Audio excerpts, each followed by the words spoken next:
ನಿನ್ನೆ ಕೇಳ್ತಾ ಇರೋದು ಕಣವ್ವ, ಕೈಯಲ್ಲಿ ಯಾಕೆ ತಾಳಿ ಇಟ್ಕೊಂಡಿದೀಯಾ?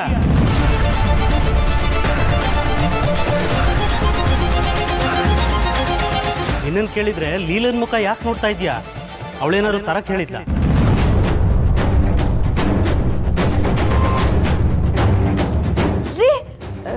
ನಾನು ಯಾಕೆ ತರ ಕೇಳೋಣ? ನೀವು ಒಳ್ಳೆ ಏನೇನೋ ಅನ್ಕೊಂಡು. ಈಗ ಯಾರಾದ್ರೂ ಒಬ್ರು ಹೇಳ್ತೀರಾ ಇವಳ ಕೈಯಲ್ಲಿ ಯಾಕೆ ತಾಳಿ ಇದೆ ಅಂತ? ಅದು ಅಂಕಲ್ ಸಿಹಿ. ನಾನು ಹೇಳ್ತೀನಿ ಪಿಂಕಿ. ರೀ, ಅದು ಟಿವಿನಾಗೆ ಜ್ಯೋತಿಷಿಗಳು ಹೇಳಿದ್ರಂತೆ, ಮದುವೆ ಆಗ್ತಿರೋ ಹುಡುಗಿರು ತಾಳಿ ತಗೊಂಡು ದೇವಸ್ಥಾನಕ್ಕೆ ಕಟ್ಟಿರೆ ಬಿರುನ್ ಮದುವೆ ಆಗ್ತೈತೆ ಅಂತ ಹೇಳೋರಂತೆ. ಅದಕ್ಕೆ ತಗೊಂಬಂದೋಳೆ ಅಲ್ವೇನವ ಪಿಂಕಿ? ಹೌದು. ಹೌದಾ?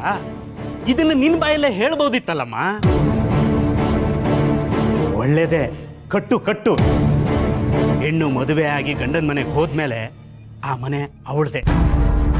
ಮದುವೆ ಆಗಿ ಗಂಡನ ಮನೆಗೆ ಹೋದ್ಮೇಲೆ ಸೊಸೆ ಹೇಗಿರ್ಬೇಕು ಅಂತ ನಮ್ಮ ರಶ್ಮಿ ನೋಡಿ ಕಲ್ತ್ಕೋಬೇಕು. ಆಹಾ, ನನ್ನ ಸೊಸೆ ದೇವ್ರಣೆಗೂ ದೇವತೆ ಕಣವ. ನೀನು ಅವಳ ಫ್ರೆಂಡು ಅಂತ ಹೇಳ್ತೀಯಲ್ಲ, ಮದುವೆ ಆದಮೇಲೆ ಮಾವನ ಮನೆಯಲ್ಲಿ ಸೊಸೆ ಹೆಂಗಿರ್ಬೇಕು ಅಂತ ಅವಳ ಹತ್ರ ಕೇಳಿ ತಿಳ್ಕೊ. ನಿನ್ನ ಜೀವನನೂ ಚೆನ್ನಾಗಿರ್ತದೆ.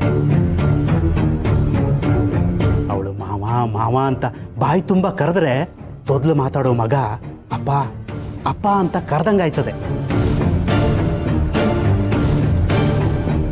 ನೀನು ಅವಳ ಥರನೇ ಒಳ್ಳೆ ಸೊಸೆಯಾಗಿ ಗಂಡನ ಮನೆ ಸೇರ್ಕೋಬೇಕು, ಆಯ್ತಾ? ಆಯ್ತು ಅಂಕಲ್, ಕಲ್ತ್ಕೋತೀನಿ. ಆಮೇಲೆ ಇನ್ನೊಂದು ವಿಷಯ, ಮದುವೆ ಆಸೆ ಇಟ್ಕೊಂಡಿರೋ ಹೆಣ್ಣು ನೀನು ಪದೇ ಅವ್ರಿವ್ರ ಮನೆಗೆ ಹೋಗ್ಬಾರ್ದು. ಒಳ್ಳೇದಲ್ಲ ಅದು. ಬೇಜಾರು ಮಾಡ್ಕೊಳಕ್ಕಿಲ್ವಾ ಹಿಂಗೆಲ್ಲ ಅಂದ್ರೆ? ನೋಡವ್ವ, ಮೆಲ್ಲಗೆ ಬೆಣ್ಣೆ ಸವರ್ದಂಗೆ ಮಾತಾಡೋರನ್ನ ನಂಬಬೇಡ. ನಾನು ಕಡ್ಡಿ ತುಂಡು ಮಾಡ್ದಂಗೆ ಮಾತಾಡ್ತೀನಿ. ಸತ್ಯ ಹೇಳೋದಕ್ಕೆ ನಾಚಿಕೆ ಯಾಕವ್ವ? ನಾನು ಹೇಳ್ತಾ ಇರೋದು ಸತ್ಯ. ಮದುವೆ ವಯಸ್ಸಿಗೆ ಬಂದಿರೋ ಹುಡುಗಿ ನೀನು, ಅವ್ರಿವ್ರ ಮನೆಗೆ ಸುತ್ತಾಡಬಾರ್ದು. ಹೋಗ್ಬಾರವ್ವ, ಒಳ್ಳೇದಾಗಿ. ಇವತ್ತು ನನ್ನ ಕಳಿಸ್ತಿದ್ದೀರಾ, ಆದರೆ ಮುಂದೊಂದು ದಿನ ಇದೇ ಮನೆಗೆ ನಾನು ಸೊಸೆಯಾಗಿ ಬರ್ತೀನಿ. ಅವತ್ತು ಆ ನಿಮ್ಮ ದೇವತೆ ಅಂತ ಸೊಸೆ ಇದ್ದಾಳಲ್ಲ ರಶ್ಮಿ, ಅವಳನ್ನ ನಾನೇ ಕತ್ತೆ ಹಿಡ್ದು ಆಚೆ ಹೋಗ್ತೀನಿ.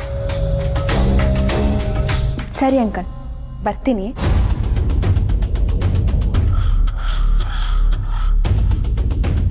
ಸ್ವಲ್ಪ ದಿನ ಟೈಮ್ ಕೊಡ್ತೀನಿ ಅಷ್ಟೇ. ಅಷ್ಟರಲ್ಲೆಲ್ಲ ಸರಿ ಮಾಡಬೇಕು. ಇಲ್ಲ ಅಂದರೆ ಪಂಚಾಯತಿ ಕರೆಸಿ ಎಲ್ಲ ವಿಷಯನೂ ಹೇಳ್ಬಿಡ್ತೀನಿ.